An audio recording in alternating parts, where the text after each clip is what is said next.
Non, je la connais très mal, son histoire à elle, etc. J'ai jamais eu des possibilités quelconques donc j'ai surtout fantasmé sur elle. Mais une chose est importante, c'est que mon approche de Pankow se fait toujours au travers de la Borde, quand même, de l'institution. Avant, je ne la connaissais pas, de toute façon, je ne connaissais pas grand-chose avant mon entrée à la Borde. J'avais lu un tout petit peu Freud, mais très peu, etc. Bon. Donc, ma ligne psychanalytique commence là, et quand on arrivait à la Borde, dans les années 64, 65, comme moi, avec des tas d'autres gens qui sont arrivés très peu de temps après moi, avant 68, beaucoup d'étudiants, souvent des militants marxistes, etc. Bon. Quand on arrivait à la Borde, une des premières choses qu'on vous disait, c'est il faut faire une analyse, bien sûr, et avec Lacan, si possible. Si on l'a fait avec quelqu'un d'autre, j'ai connu certains de mes copains qui ont abandonné l'analyse qu'ils avaient entamée avec quelqu'un pour continuer avec Lacan, c'est-à-dire qu'il y avait une vraie pression quand même idéologique très très puissante, quoi. Et puis on nous parlait de Pankow. On nous parlait de Pankow très très vite. Si vous voulez comprendre quelque chose à la psychose, même ici, il faut aller voir Pankow, il faut travailler avec elle. Il y avait un certain nombre de gens à la Borde qui étaient en thérapie avec elle, et il y avait une espèce de dichotomie dont je parle dans mon bouquin, entre cette thérapie qui était comme ça magnifiée du fait que 2 fois par mois ces patients allaient voir là-bas cette thaumaturge qui allait s'occuper d'eux, etc. Et que donc au nom de cela, d'une certaine manière, l'équipe était souvent intimidée de lui adresser la parole ou de lui poser des questions. Donc on s'est dit la meilleure façon de rompre avec cette séparation comme ça des pouvoirs, c'est d'aller nous-mêmes en contrôle en quelque sorte collectif chez elle. Et donc ça s'est fait pendant quelques temps, quelques années. On allait régulièrement chez Pankow, on était 6 ou 7 personnes, des moniteurs de la Borde, un ou 2 médecins, et on parlait avec elle de notre façon de travailler. Voilà. Mais sa pratique à elle, elle nous en parlait très très peu. On pouvait le voir ou le comprendre dans les contrôles, enfin dans ce qu'elle transmettait au niveau des contrôles. Par exemple, cette façon de voir comme ça, cette façon très très aiguë qu'elle avait de repérer, exactement comme vous l'avez dit tout à l'heure, non pas le détail qui tue, mais la chose qui nous passait par-dessus, enfin me passait par-dessus la tête, parce que pendant longtemps, j'ai travaillé avec elle, et pendant plusieurs années, je ne comprenais pas grand-chose, c'était terrible. Elle me terrorisait un petit peu au début, parce qu'elle était raide, dure, mais extrêmement gentille, mais très ferme, très rigoureuse. Et puis, moi, je commençais seulement mon travail d'analyste.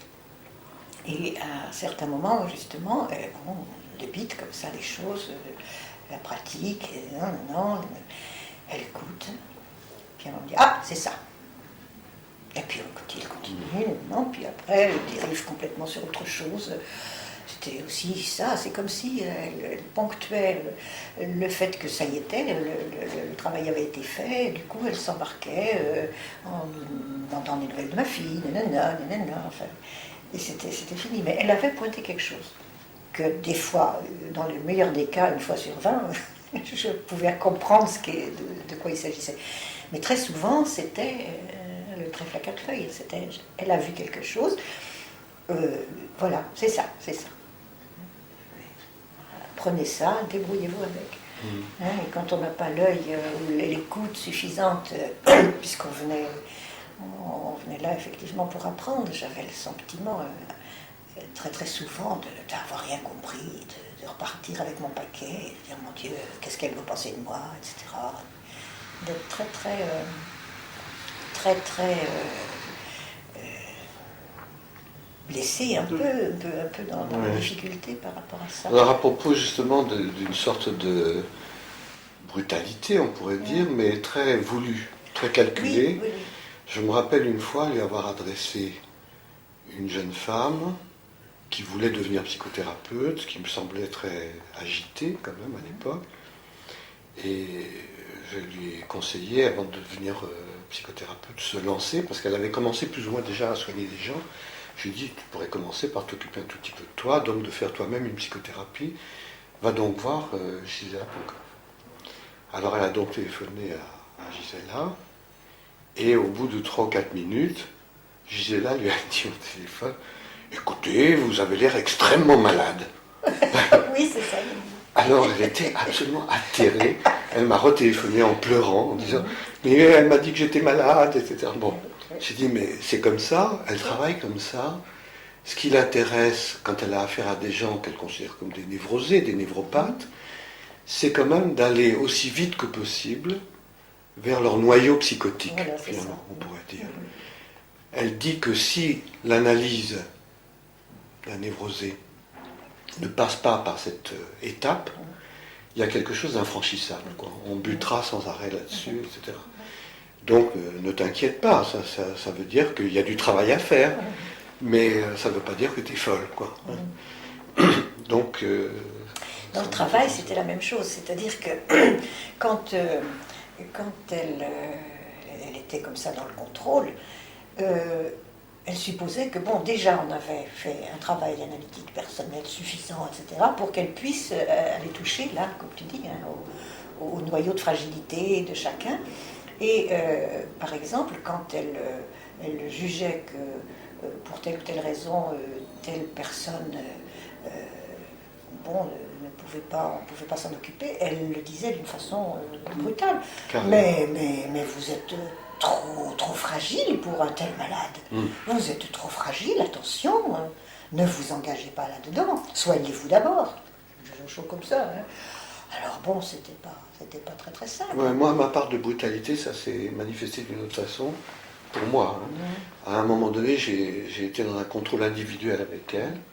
C'était avec ma première patiente que tu as connue, Françoise, Françoise G, qui ne vit plus maintenant. Et dont tu parles dans ton... j'allais voir, oui, j'en parle à la fin. À la fin du livre. À la fin, voilà. Et donc j'allais régulièrement, enfin, je suis allé à 2 ou 3 séances de contrôle, et puis un beau jour, elle me dit, ah, il y a quand même des choses qui ne vont pas. Elle dit, mais vous avez fait votre analyse avec qui? Alors je dis, bah, avec Lacan. Oh, bah, vous n'êtes pas un Élysée. Ça, j'ai trouvé ça assez merveilleux, quoi. C'était parfait. Hein. Je dis, vous avez probablement raison. Mais enfin, c'est comme ça. C'est extrêmement osé de savoir que là, elle peut y aller et il n'y a aucun risque.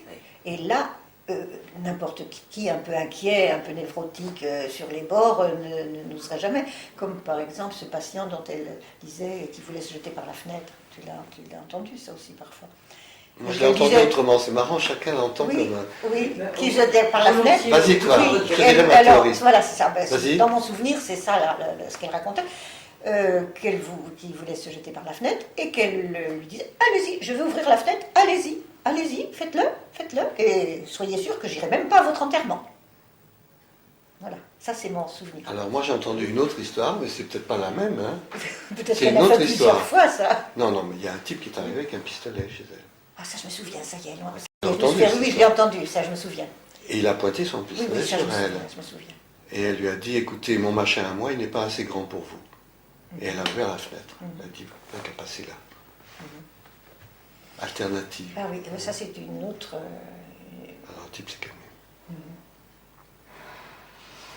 C'est peut-être la même, mais moi j'ai oublié le pistolet, j'ai oublié... Là aussi c'est une trouvaille, en plus sur le coup d'un danger réel quand même très grave, il faut trouver une forme justement. Hein. Et dans son travail, concrètement, même en dehors des modelages et du travail de contrôle, elle le mettait en place avec cette notion de l'espace personnel comme limite de son propre corps.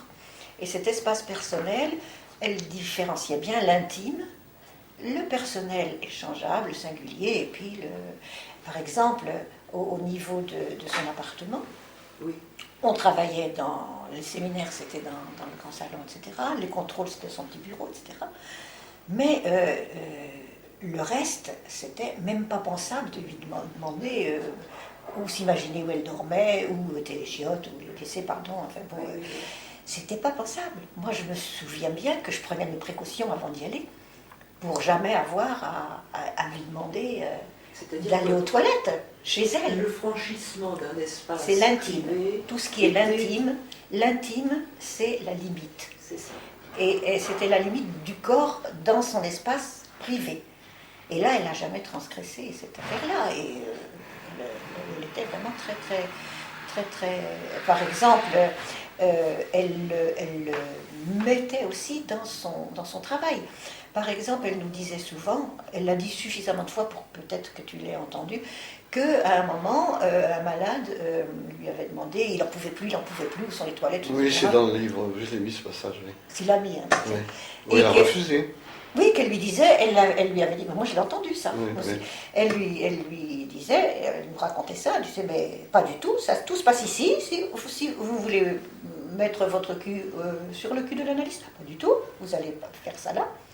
Vous allez faire ça là, et si vous ne pouvez pas vous en empêcher, vous faites ça là, et ensuite je vous donnerai ce qu'il faut pour nettoyer, et on verra. Et bien entendu, il s'est rien passé. Quoi. Bien sûr. Voilà. Et moi j'ai reproduit ça après pour un patient, ça c'est exactement, j'ai dit presque la même chose, etc. Et puis ça s'est passé effectivement tout à fait là. Mais on sent bien que c'était l'espace de la séance et son espace intime, ça ne se mélangeait pas, quoi qu'il arrive. Certainement. Il n'y a pas énormément de pensée par rapport à la psychose qui soit opératoire, dont on puisse dire, bon, en l'adaptant ou en suivant ses indications, enfin non pas en suivant sa méthode, puisqu'il dit bien, il n'y a pas des petits, je ne veux pas faire il n'y a pas de recettes, j'ai pas de trucs, mais en s'inspirant de ses présupposés, de son univers, on peut avancer dans cette direction-là. Et ça, les gens le savent. Mais par rapport au corps, est-ce que vous pourriez un petit peu développer ce qu'elle entendait par les lois immanentes du corps? C'est un concept, je pense, très important et bien spécifique à Gisela Pankov. Oui. Je ne sais pas si je pourrais l'expliciter, mais c'est comme si effectivement, dès le départ, la naissance, l'enfant était inscrit dans une relation avec le corps de la mère et que tout à fait progressivement, le langage allait s'inscrire en même temps dans cette relation. Et que les lois immanentes du corps, c'est comme si effectivement l'humain ne pouvait se développer que dans la conjonction d'un corps pétri de langage et pétri de la relation affective suffisamment bonne, enfin comme dirait Winnicott. Et qu'à partir de là, quand il y a quelque chose qui déraille d'un côté ou de l'autre, ou du côté du discours, du côté du non-dit, du côté de... Il y a quelque chose dans ce sens-là qui déraille, une des lois immanentes du corps dysfonctionne. De l'autre côté également. Mais ce n'est pas des lois séparées, c'est les deux en même temps qui font que le corps doit suivre ces lois-là. Et sinon, il y a effectivement quelque chose qui peut provoquer une faille, ce qu'elle appelait la faille dans l'image du corps.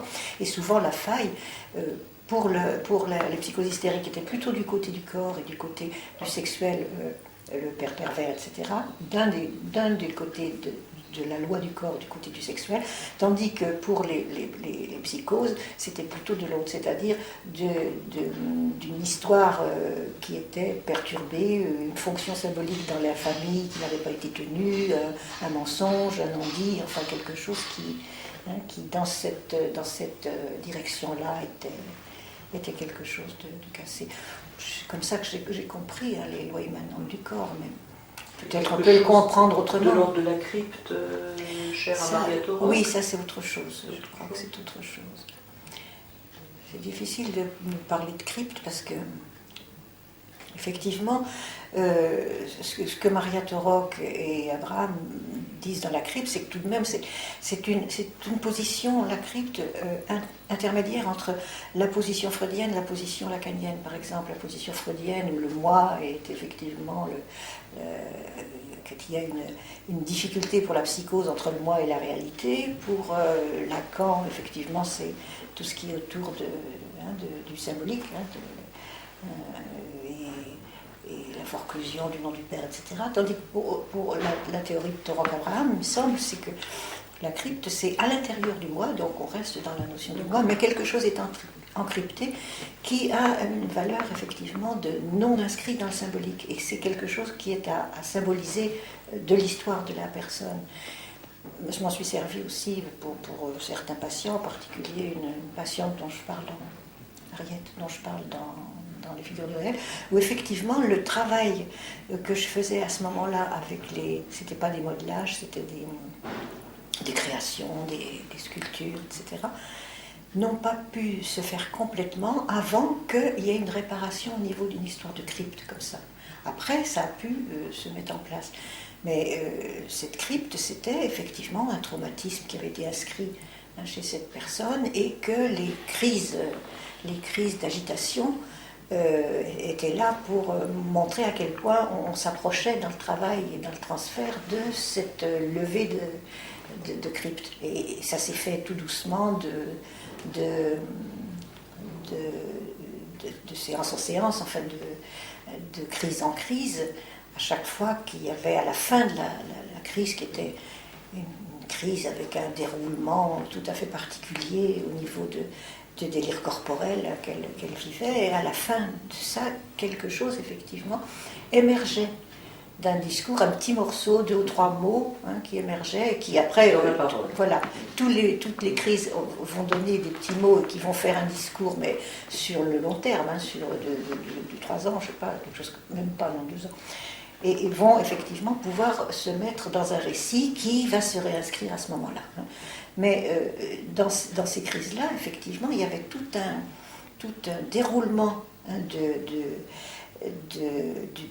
corps ressenti, pour revenir au corps ressenti, qui était un corps ressenti délirant, douloureux, avec des phases, tu te rappelles, tu l'avais lu ça, de calcination,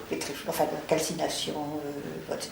Bon, toutes sortes de phases, et qui en arrivait à la fin pour être dans une sorte de corps ressenti apaisé, et il était plus petit. C'était un corps pétrifié qui était plus petit, plus intériorisé que la limite du corps normal.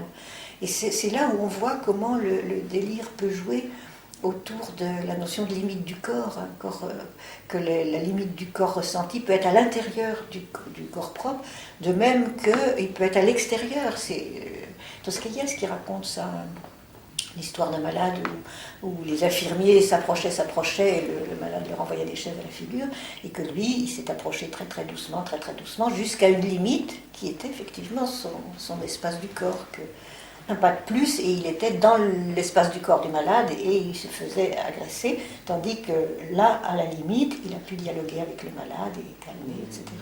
Donc cette histoire des limites de l'espace du corps, ça n'a rien à voir avec le corps... le corps biologique ou ressenti, oui, le corps anatomique. Oui. Le corps anatomique. Et cette patiente-là, effectivement, il y avait une correspondance entre le rétrécissement, c'est-à-dire le corps ressenti, qui était un corps pierre, enfin bon, je parlerai à un autre moment de ça, et la possibilité de sortie de crypte, petit à petit. C'était tout à fait concomitant. Donc il faut voir comment s'articule la notion de perception du corps à ce moment-là, et ce qui peut être repris de la faille dans l'image du corps comme étant un traumatisme, comme étant quelque chose qui n'a pas été symbolisé dans l'histoire du patient. Dans l'histoire du patient, ça peut être aussi dans l'histoire de la génération d'avant. Elle le disait bien, Bankoff, qu'il faut 3 générations. 3 générations, mais enfin, c'est quelquefois, on ne le trouve pas forcément, mais parfois c'est évident. C'est évident, et ça vient comme ça. On dit c'est pas possible. C'est du Bankoff, mais c'est pas possible. Et c'est ça, et ça vous est servi sur un plateau. La question se pose différemment en plus. Si on travaille avec quelqu'un qui est suivi par ailleurs avec des médicaments, dans un dispensaire, je ne sais pas quoi, c'est tout, point. Ou si on travaille avec quelqu'un, ce que Pankov préférait de beaucoup, évidemment, qui est pris là où il est patient, là où il est hospitalisé, en réalité, dans ce travail de mobilisation, on pourrait dire, du corps, de la dynamique corporelle, etc., et du désir, tout simplement, à travers ce corps. Et c'est pour ça qu'elle aimait beaucoup travailler avec des bonnes structures, quoi. Elle considérait que la Borde, c'était quand même un endroit où une certaine partie du travail qu'elle n'aurait pas à faire serait fait, justement. C'est la mobilisation. Travailler sur des gens qui étaient, par exemple à l'époque, puisque j'y ai travaillé, je sais comment c'était, qui étaient à Maison Blanche ou à Péré-Vaucluse ou je sais pas quoi, c'est même pas la peine. C'est pas la peine. Des gens qui ont passé 10 ans dans un cul de basse-fosse, dans un asile psychiatrique, sont tellement catatonisés qu'on ne voit pas comment on arriverait à mettre quelque chose en route, quoi. Donc il fallait que cette première phase de être avec, mobiliser, introduire une dynamique désirante. Ah, la seule chose qui l'intéresse, c'est de faire pousser des fleurs. Bah, allons-y. On va les faire pousser dans le jardin à la Borde, on y va, quoi. C'est très important, cette première partie. Il fallait que ce soit dynamisable. Et voilà. Et il fallait qu'éventuellement, déjà un certain travail ait été fait pour que la personne qui est là ne soit pas complètement gelée, on pourrait dire, minéralisée. Ce qui arrive malheureusement beaucoup. À la Borde, moi, je sais qu'on a guéri des gens, entre guillemets guéris. On les a rendus à la vie, ils ont travaillé, ils ont aimé. Voilà. Si on dit que Freud travailler et aimer, c'est déjà pas si mal, bon, d'accord. Mais c'était pas des gens qui avaient fait 20 ans de séjour, parce qu'il y en a quelques-uns qui sont arrivés à la Borde après 20 ans de séjour à l'hôpital psychiatrique, et ils sont restés à la Borde jusqu'à leur mort. Ils pouvaient vivre à la Borde, mais en sortir et vivre en société, non. Ceux qui sont sortis, c'est ceux qu'on a eus en première main, comme on dit. Là, c'était possible. Parce qu'au moins, cette stagnation n'avait pas eu lieu, quoi. Cette espèce de... Il y a même des gens qu'elle envoyait à la Borde pour faire ça. Oui, pour faire ça. Qui n'auraient pas été hospitalisés, qui n'avaient pas été hospitalisés ailleurs, Ouais. et qu'elle ne voulait pas du tout hospitaliser ailleurs qu'à la Borde. Voilà, c'est ça. Oui, c'est ça la logique.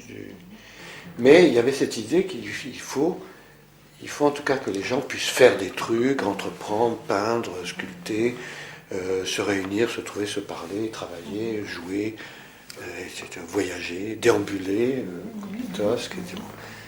Alors, c'est en ce sens quand même que sa pensée est, je dirais, très dérangeante aujourd'hui par rapport à la politique Là, c'est très difficile. Qui est laissée à la psychiatrie. De confiner. De confiner, de juguler, de oui, c'est c'est aussi bien pour travailler comme on pouvait travailler avec Pankov que pour travailler d'une façon générale. Actuellement, la psychothérapie institutionnelle aussi, elle est ramenée à la portion congrue. Le travail avec des gens qui sont hospitalisés, le travail analytique avec ces gens-là, pratiquement c'est plus possible maintenant. Il n'y a plus de psychiatres avec qui on peut travailler dans les institutions. Il y en a un alors qu'il y en avait 5 ou 6 il y a 20 ans. Il y a 20 ans, ils étaient tous en analyse. Maintenant, s'il y en a un en analyse, tous les autres font des TTC. Enfin, c'est très très difficile de maintenir un niveau d'exigence technique dans le sens clinique, technique dans notre façon de faire, actuellement, parce que même on n'a plus les conditions aussi exemplaire qu'il y a 20 ans, avec ce que tu disais par rapport à la Borde, Pankov, etc. Maintenant, c'est très, très réduit, et puis les gens ont très vite envie d'avoir des résultats. Le long terme, dans lequel on s'engage, quand on est analyste avec des psychotiques, c'est à vraiment long terme, c'est de plus en plus difficile à faire entendre. Mais c'est ça aussi, et aussi les dimensions dans le temps, parce qu'elle travaillait toujours avec la famille, l'institution, les infirmiers, enfin bon, elle ouvrait, plus que dans une analyse normale, habituelle, elle ouvrait sur tout ce qui est les différents agencements de ce qui était le quotidien de la personne. Hein. Son insertion dans le social, enfin, tout ce qui pouvait effectivement advenir et qui a pu effectivement nouer à un certain moment la dissociation. Ben oui, c'est ça. Il fallait s'occuper des infirmiers. Il n'y avait pas que le malade, il y avait aussi les gens qui s'occupaient du malade. Oui. Et pour s'occuper du malade, il fallait s'occuper d'eux. De même qu'elle nous disait, quand on était trop fragile, enfin toute cette affaire-là, avant de vous occuper du malade, il faut vous occuper de vous. Oui, ça, elle avait pigé le truc institutionnel. Tout à fait. Presque tout, quand on lit la littérature des psychothérapeutes de psychotiques, on peut avoir l'impression, moi j'ai souvent l'impression, que il faut absolument que chacun se donne ce que j'ai appelé provisoirement une martingale. C'est comme si dans un jeu de hasard, il fallait introduire un minimum quand même de prévisibilité. On se donne un truc, on dit c'est pas possible que ça reste symétrique, un coup pair, un coup impair tout le temps. Donc il faut voir comment fonctionnent les séries par exemple. Bon. Et que chacun choisit quelque chose. Bon. Chez Lacan, il y a cette martingale, on pourrait dire, de la forclusion, mais qui est une martingale psychogénétique essentiellement. Hein. C'est un pourquoi, d'une part, et ça introduit cette espèce de distinction à partir de laquelle on pense pouvoir travailler. Et c'est Leclerc, au fond, qui traduit ça en termes de psychothérapie des psychoses. Il reprend les choses presque telles quelles, en disant il faut travailler d'abord en séparant le grain de l'ivraie, c'est-à-dire le symbolique, de ce qui ne l'est pas. Quoi, hein. Il y a chez Lacan une insistance très fréquente sur le corps. Il dit je ne connais pas de psychotique ou de délire qui en dernière instance ne se réfère pas à quelque chose qui a à voir avec le corps. Il le dit plusieurs fois, souvent. Oui, mais il ne part jamais de ça. C'est un préalable à toute cure possible, mais ça ne donne pas une voie d'accès. Hein, c'est-à-dire, est-ce qu'on part de ça, de ce constat, ou est-ce qu'on le constate sans pouvoir l'utiliser? Je pense que la décision de Pankow de partir de ça, à savoir, il y a un terrain, littéralement, il y a une carte, une cartographie, moi je le sens tout à fait comme ça, une géographie ou une géologico-géographie qui est totalement perturbée. C'est ça, à mon avis, la martingale.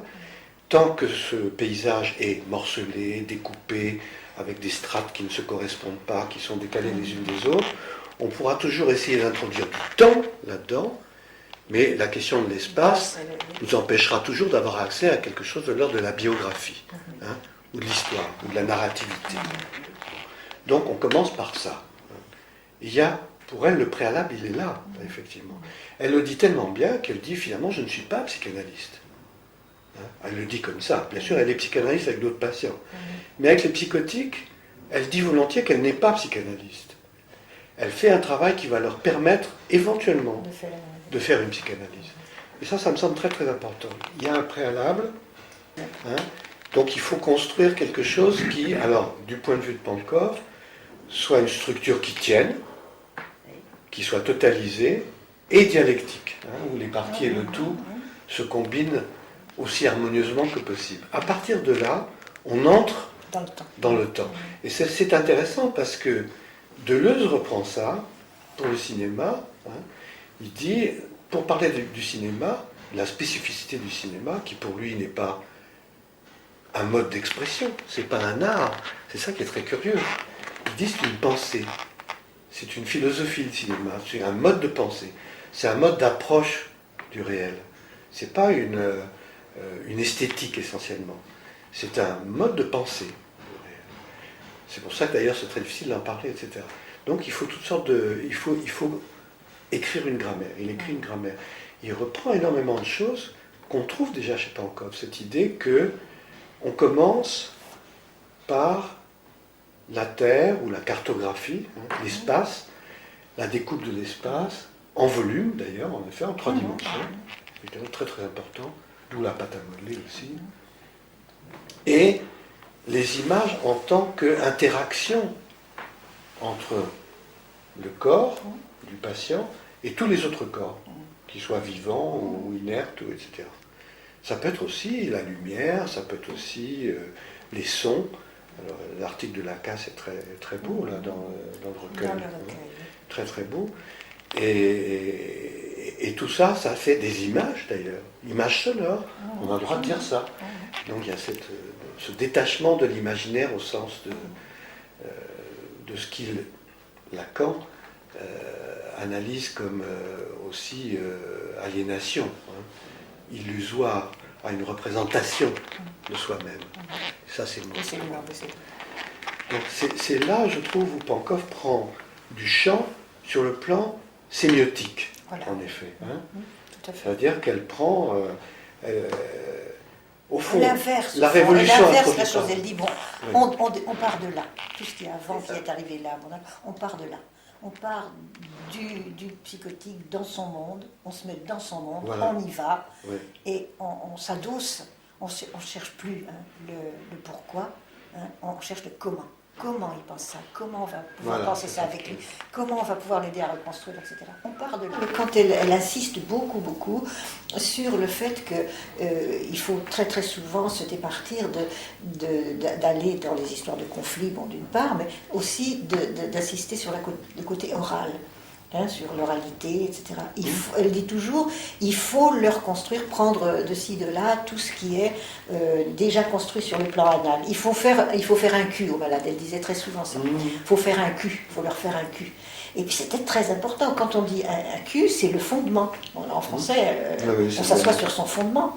Et elle m'avait rapporté du Mexique une écharpe justement pour porter le bébé, pour porter ma fille. Et c'est une écharpe justement où on tient bien le fondement du bébé. Elle me dit ça, c'est pour Tina. Bon. Et il faut la porter avec, parce qu'elle était très insistante. Il faut la porter avec. Je l'ai portée avec. Elle a eu son fondement pendant assez longtemps. Bien soutenu. Bien soutenu, et après elle avait du mal à s'en détacher. Ça. Elle peut très bien s'intéresser à la bouche, au cul. Oui, c'est nous aux qui disons oreilles, stade, etc. analité, parce qu'on sait Et aux que autres l'oral oreilles, c'est avant anal, sans introduire une quelconque ni Chronologie. chronologie ni hiérarchie. Oui, tout à fait. C'est-à-dire ce sont comme des points forts, des carrefours, on pourrait dire, ou des plans de consistance, pour parler comme Deleuze, dans une cartographie qui est toujours en train de se faire et de se défaire. C'est ça qui est très important. Elle admettait l'idée que c'est pas forcément acquis. Nous, on est là pour que les choses tiennent. À un moment donné, elles tiennent suffisamment pour que. On rentre dans l'ordre de la parole, de la narrativité, de l'histoire, etc. Une temporalité sans faille, quoi. Il y a un moment où l'étayage est suffisant. Pour suivre ça, quand elle a mis en place les notions de fantasme structurant, elle insistait beaucoup sur ce qu'elle appelait le mariage des formes. Justement, l'histoire de la chaîne rouge, il y a à la fois le sang, l'histoire de la patiente qui n'avait effectivement, ce qui n'avait pas été inscrit dans sa vie au niveau du traumatisme, et ça se manifestait dans effectivement ce mariage au niveau des formes de plusieurs éléments, dont effectivement l'élément qui avait été occlu, qui avait été non symbolisé. Et ça, cette histoire de mariage dans les formes, où la chose est inscrite, mais pas du tout représentée, pas du tout représentable, c'est par là qu'elle engage la dynamique de la resymbolisation, de la possibilité que ce soit parlé, que ça soit réinscrit, etc. Tout ce qui ne s'inscrit pas dans le symbolique réapparaît effectivement dans le réel du corps. C'est ce que Lacan disait aussi. Il disait, derrière l'autre, il y a le corps. Il le disait, ça, Lacan. Mais il n'a pas dit souvent, c'est vrai, mais enfin, il le disait quand même. Mais pas beaucoup du corps. Il le disait quand même. Et qu'à ce moment-là, moi, j'ai pu piger complètement que cette inscription sur le corps, ça pouvait être aussi une inscription dans le corps, complètement, et que le corps devenait à ce moment-là quelque chose de délirant, quelque chose où il se passait des affaires, des choses non inscrites, et que à ce moment-là, s'il y a une possibilité que ce corps-là se manifeste dans les modelages, mais c'est le même corps, c'est pas une représentation, puisque la représentation, elle n'existe pas, elle peut pas être représentée. Donc c'est le morceau de corps à prendre à la lettre. Et surtout pas lui demander qu'est-ce que ça veut dire, parce que ça veut rien dire. Ça veut rien dire. Ça dit là comme ça. Ça s'incarne, et ça se met dans la carne. Voilà, et ça se dit à l'analyste. C'est comme ça que j'ai commencé à comprendre l'histoire de l'espace du transfert, parce que ça se dit là pour un autre qui se trouve avoir organisé l'espace de la séance. C'est ça. Et qui a cet à espace. partir de là, mais moi j'ai mis du temps pour ça a l'air tout con de le dire comme ça, tout bête, pardon, de le dire comme ça, mais il faut un temps pour comprendre que c'est ça qui se passe. Parce qu'elle tenait absolument à ce qu'on puisse ne pas rester dans le dialogue, dans le premier niveau où ce serait uniquement, et que le malade qui est pétrifié dans son incapacité d'exprimer ou de vivre, simplement, de vivre quelque chose et qui soit de l'ordre pulsionnel parce que le lien ne le permet pas, ou parce que je sais pas quoi. Elle voulait nous empêcher de nous arrêter là, parce qu'elle dit c'est pas la peine de travailler avec des psychotiques si vous vous arrêtez là. Il faut y aller de viande, de vous-même. C'est pour ça qu'elle serenait ça, parce que elle savait bien, et elle avait l'expérience de plein de gens qui s'arrêtaient là. Au début, on s'arrête un peu tous, un peu là, et puis après, on peut être un petit peu dégagé de ça, avec un peu de formation, avec effectivement de la pratique. Mais au début, on n'y va pas comme ça. Elle nous poussait, effectivement, ne pas se laisser arrêter par ça.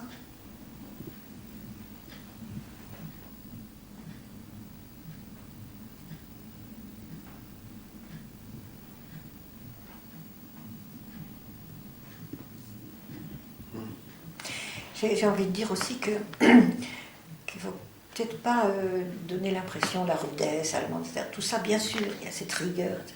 Mais elle était quand même très, très disponible, très attentive à ce qui arrivait à chacun. Elle n'avait pas la même attitude avec chaque personne. Elle était vraiment... Il y avait une relation vraiment individuelle, vraiment très précise, très... Miteinander sein, voilà. Et ça, c'était très précieux, quoi. Elle incarnait véritablement sa théorie. Elle n'était pas dans un discours. Ah non, voilà. Et ça, on le sentait très bien quand on allait chez elle, qu'on travaillait avec elle. Il y a quelque chose de son histoire quand même qui ressort dans sa façon d'être exigeante par rapport à nous. C'était sa formation scientifique quand même, mathématique, en philosophie c'est autre chose, mais en tout cas mathématique, physique. Oui.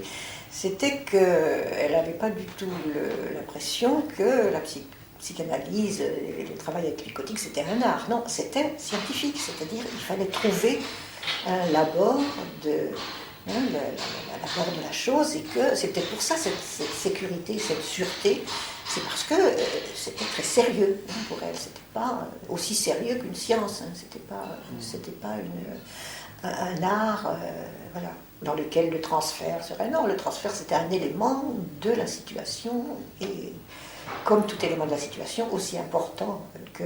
Voilà. Et je pense qu'il y a quelque chose de ça, voilà, quelque chose de sa formation qui ressortait dans sa façon de nous enseigner. Alors, de sa formation ou de sa formation scientifique, enfin, de sa façon, ou de l'âme germanique peut-être, mais oui, ce qui sortait, c'était ce sentiment de carré de la chose, qui était à la fois une sorte de sécurité, ce que je disais tout à l'heure, c'est sûr, c'est comme ça, de conviction, et en même temps de limite, enfin de sorte de cadre dans lequel on avait plus ou moins de mal à s'engager, parce qu'aucun de nos patients ne collait avec cet exemple qu'elle donnait, ou l'interprétation qu'elle en avait, ça ne cadrait pas. Ça finit par cadrer un peu quand on s'est approché de Saint-Martin-Galles, comme tu dis, et qu'on a fini par... Mais il faut se méfier, on a fini par y comprendre quelque chose. Elle disait aussi bien Coury qu'il faut se méfier du comprendre, il ne faut pas comprendre, il faut être dedans, aller avec. Le Mit Sein, je ne sais pas, ici, la germanophile, mais le Miteinander Sein, c'est le être avec, quoi. Le être avec. Le être avec. Et que Je ne c'était suis pas du quelque tout chose. germaniste, alors je ne peux pas vous Voilà, suivre. c'est ce fameux mot allemand, c'est être avec le patient. Et pas comprendre. Comprendre, c'est se mettre à l'extérieur du patient pour avoir un regard sur lui. Or, ça, c'était barré pour Pokov. On ne se met pas à l'extérieur du patient pour avoir un regard sur lui. Tout à fait. Elle disposait quand même. Ça, c'est important. Je pense que son insistance sur le corps anatomique, biologique, en fait, visible, tangible et contactable, quoi, hein, était due aussi au fait que, très raisonnablement, elle se disait, mais j'ai pas tellement de choses à offrir à un patient. Il y a mon écoute, bien sûr, mais il y a ma présence physique. Et que tout ce qui se passe là a quelque chose à voir avec ce que le patient me veut, hein, d'une façon générale. Il me cherche d'une façon ou d'une autre. Elle citait souvent, le truc que j'ai repris depuis souvent aussi, le truc de Dolto, qui était resté comme ça, 30 séances avec un môme qui faisait de la pâte à modeler, il faisait une boule, et il la posait là, et puis il n'y avait rien à faire, quoi. Jusqu'au jour où Dolto a eu l'idée de planter un crayon dedans. Alors à ce moment-là, le môme, il a commencé à parler, etc. Et Dolto disait, très justement, ce que Bankov disait déjà depuis très longtemps, il s'est passé quelque chose entre nos deux corps, effectivement. Hein. Il y a eu une prise de contact, évidemment. Bon, j'ai fait une pénétration, et ça a marché. Hein. Il s'est récusé, il a accepté. En tout cas, à partir de là, on pouvait faire quelque chose. Donc les deux corps communiquaient au travers de ce... Ça fait partie de sa méthode, ça, ce que tu dis. C'est qu'avec les cas les plus légers, enfin, pas les rempsychoses, mais les kermpsychoses moins Kermpsychose. oui, les kermpsychoses moins fortes, moins dissociées, elle pouvait, avec les modelages, faire construire une histoire, etc. Ouais. Si ça marchait, bon, elle travaillait avec ça. Quelquefois, ça ne marchait pas du tout. Et alors, elle se retournait à un pan, on ne peut pas dire un stade, mais à une étape un peu antérieure de la constitution, elle baissait la barre, et elle se situait un petit peu comme ça. Par exemple, elle avait fait un soulier, elle me donnait toujours ça comme exemple. Bon, enfin, un soulier, il ne peut pas construire une histoire sur le soulier, c'est à personne, le soulier, il est à personne, il ne peut rien faire, il ne peut pas marcher, il ne peut pas être... C'est un soulier. Elle leur disait, mais qu'est-ce que vous pouvez faire avec ce soulier sur mon corps? Qu'est-ce que ce soulier, il ferait sur mon corps? Allez-y, je suis une bonne grosse vache, elle disait ça. C'est une bonne grosse vache qui est là, tranquille, allez-y. Et alors, elle poursuivait, enfin, l'incitait effectivement à être directement dans un affect que le patient allait chercher quelque part, et pour pouvoir dire ce qui était dans la relation transférentielle immédiate, sans du tout avoir la possibilité, comme dans les choses un peu plus élaborées, de s'en référer à une histoire, un semblant d'histoire sur les formes, où elle serait une forme parmi les autres et lui une autre. Et là, il n'y a pas de possibilité, puisqu'il n'y a pas d'histoire possible, il faut y aller au corps à corps. C'est ça, cette espèce de fulgurance et d'immédiateté, l'histoire et pas dans la médiatisation. L'histoire de la bonne grosse vache, on a dû l'entendre des quantités de fois, c'est-à-dire ça va revenir dans vos interventions certainement, parce que ça, c'était quelque chose qui a vraiment beaucoup marqué. Parce que le être avec, effectivement, surtout à cette période-là, moi j'ai connu quand même Pankov en plein dans l'antipsychiatrie. Oui. Dans le grand moment de l'antipsychiatrie, en Europe. Il est arrivé en 1950 à Paris. Un peu plus tard quand même. Le boom sur l'antipsychiatrie, c'est... Elle est arrivée en 50. Ah oui, pardon. Non, mais moi je l'ai connue en 64, quoi, 65. On était en plein dedans. Oui, c'est ça. Mais c'était d'une violence inouïe. Et d'ailleurs, en plus, on y était dedans même activement, de façon militante, quoi. Et de façon très, très conflictuelle, hein. Par exemple, à la Borde, c'était très compliqué parce que Félix était un des animateurs essentiels, quoi, de l'antipsychiatrie, pris au sens large, en Europe, en France, alors que Houry était d'une méfiance absolue, radicale à l'égard de ce mouvement qu'il considérait comme une attaque en règle contre le métier psychiatrique, ce qu'il ne pouvait pas supporter, ce qu'il trouvait inadmissible d'une certaine manière. Bon. Et Pankow, pour moi, elle est figure sur fond de ça. Hein. C'est-à-dire que une des questions qu'elle pose sans arrêt, celle dont tu parlais, s'adresse aussi par exemple à tous les gens qui en Angleterre, avec Bateson, Lane, etc., parlaient d'accompagner. Voilà, l'accompagnement. Il y a un accompagnement chez Pankow. C'est pas un accompagnement, c'est être avec. Jusqu'où et comment? À quel moment on n'accompagne plus, on fait des points d'arrêt, des butées, on tranche, on décide telle ou telle orientation, etc. Et à quel moment, au contraire, il est très important de se laisser aller, d'emprunter la même voie qu'eux, d'accompagner. C'est ce qui est repris ensuite par Félix et Deleuze, surtout Félix, qui était thérapeute, sous les termes de déterritorialisation et reterritorialisation. On ne peut rien faire avec un schizophrène en particulier, mais avec certains psychotiques aussi, si on ne peut pas être avec lui, en effet, et même faire du chemin avec lui. L'accompagnement est nécessaire d'une certaine façon. Et en même temps, si on laisse aller comme ça, on crève avec lui. Hein. On s'anéantit dans une ligne de fuite commune, ce qui est complètement inefficace, quoi, et très dangereux. Donc il y a à la fois, non pas la tentation, mais la nécessité d'être avec, et en même temps d'être aussi garant d'un certain lien à ce qu'on pourrait appeler la réalité, c'est-à-dire la société. Pankow pouvait aussi dire qu'il faut faire attention, que l'analyste ne se laisse pas tenter par la fascination de la psychose de son patient. Ah oui, bien sûr. Mais attention, votre patient n'en a rien à faire. Que vous soyez fasciné par ce qu'il fabrique, vous n'avez pas à dévorer, ne disais pas dévorer, mais vous n'avez pas à vous nourrir vous n'avez pas à vous nourrir comme ça, à manger la psychose de votre patient. Il est en train de vous séduire, ça marche, arrêtez. Arrêtez, vous n'allez pas rendre service à votre patient si vous vous laissez comme ça abuser, fasciner par votre pourquoi. Essayez de comprendre le pourquoi.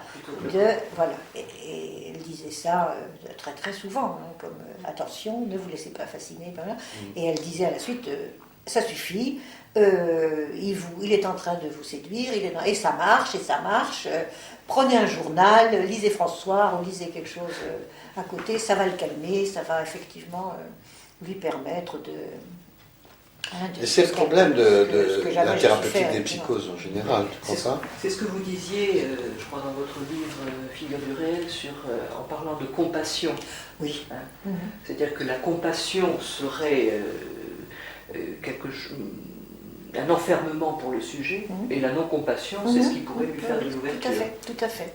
Ça, c'est la non-compassion, justement. Quand elle dit ça suffit, lisez le journal, ça veut dire effectivement, soyez net, clair, ne vous laissez pas séduire, et puis osez ne pas plaire au patient, ne pas lui plaire, ou ne pas... si vous lisez le journal, effectivement, c'est vu de quelqu'un qui est un beau névrosé, eh bien... il dira, oh là là, qu'est-ce que c'est que cet analyste qui est en train de lire le journal pendant que son patient parle. Mais pour un psychotique, ça peut effectivement lui donner une limite à son discours délirant, etc., à son désir érotique de vous séduire, etc. Ça lui donne une forme, ça lui donne une limite. Et moi, j'ai jamais pu faire ça, bien sûr. Jamais pu. Oui, il faut pouvoir être dedans, il faut l'incarner. J'ai fait d'autres choses, mais j'ai pas lu le journal. Voilà. J'y arrivais pas. J'étais dans cette limite que je n'osais pas. Est-ce que ça fait partie des points de repère que vous a donné la pensée de Pankow parce que l'un comme l'autre, vous avez pratiqué la route du dedans avec les patients. Donc est-ce que on a pratiqué Pankow aussi, parce que moi j'ai travaillé avec elle pendant 14 ans. Bon, mais comment ça se passait alors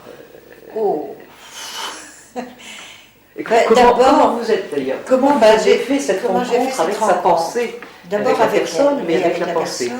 Avec la personne, parce que je travaillais à la Borde, parce que Houry m'avait dit qu'il fallait que je fasse un travail avec elle pour les cas que j'avais. Et j'étais en analyse avec Lacan, effectivement, c'est la même configuration par rapport à Lacan. Et Pankow, elle me faisait un peu peur. Hein. Pour pas dire qu'elle me terrorisait des fois, c'était terrible.